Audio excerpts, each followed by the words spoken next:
Дядо ми по майчина линия Нисим Оциел получава военния кръст за храброст по време на Първата световна война.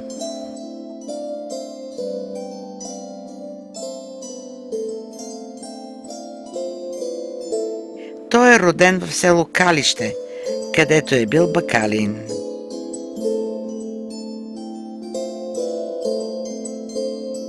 Неговата жена Мазал е от един от най-бедните квартали в София – Коньовица, или където сега се намира улица Перник.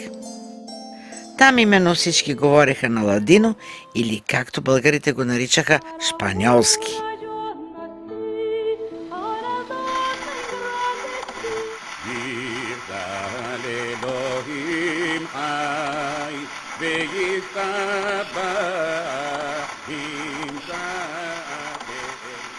Баща ми, Самуил Моисей Ардити, беше много мил и внимателен, но нашето семейство беше наистина бедно и майка ми Марийка Ардити беше внимателна към всички.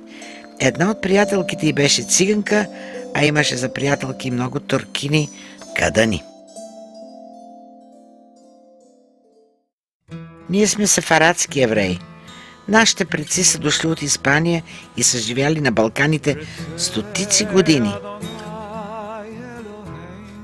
Нашия начин на живот с тези кортиджус, малки градини, с фонтаните в дворовете, всичко това беше донесено от Испания. На снимката виждате нашата къща в Коньовица.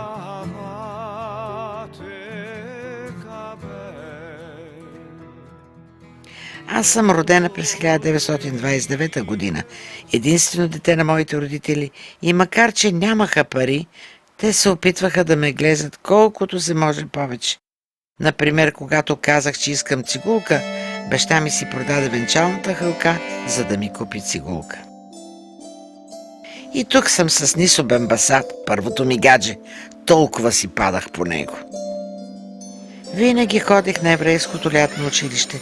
Храниха ни и ни занимаваха, така че майките ни да не се тревожат, докато работят за насъщния. Свирех на цигулка на тези летни училища, които се организираха от Ашомер Ацеир.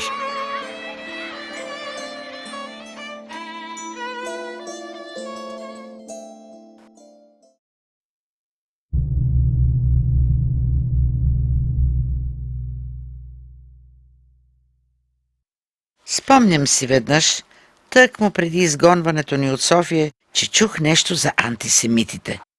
Не знаех какво значи, не можех дори да произнеса думата и със сигурност не бех преживяла нищо такова.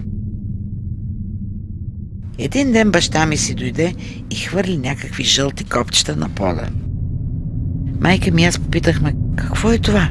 Той отговори, това са звезди и трябва да се пришият на всички дрехи. И дойде съседката Леля Мика да ни иска нещо. Оцет ли, сол ли? И като видя звездите, викна, какво е това, ма? Боже, махни ги тия глупости! А ето и моя снимка от 1943 година. Точно преди изселването, когато трябваше да се преместим в Хасково, а после в Дупница. Тук съм с други еврейски момичета по време на изселването ни.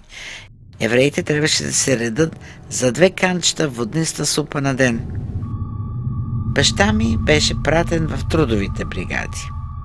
По време на войната татко беше пратен в еврейски трудов лагер.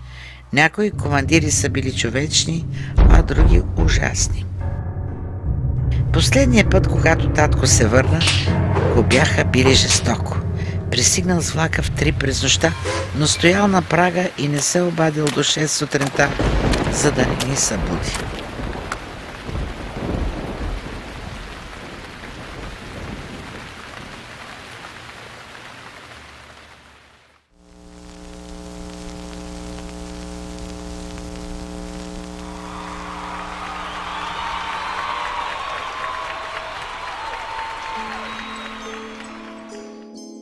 Върнахме се в София след 7 септември 1944 и можех най-накрая да започна живота отново. Започнах да свира на цигулка професионално, но после станах актриса през 1950 година. Ето ме в пиесата «Я колко макове» от 60-те. И после направих моноспектакъл по великолепната поема на Лермонтов «Демон». Продължих да си навличам неприятности за това, че поставих Текари и Стефан Цвайг. Бях обвинена в снобизъм.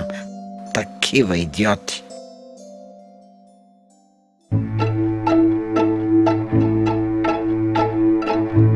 Сега съм пенсионерка и дъщеря ми Таня и нейните две дъщери ме посещават, въпреки че емигрираха в Израел през 1996.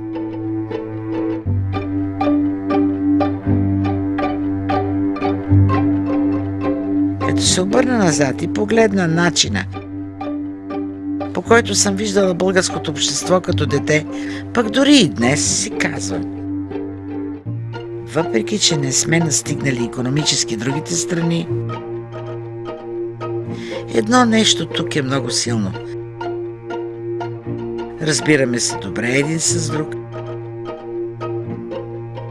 Няма значение каква религия изповядваш, каква е твоята народност.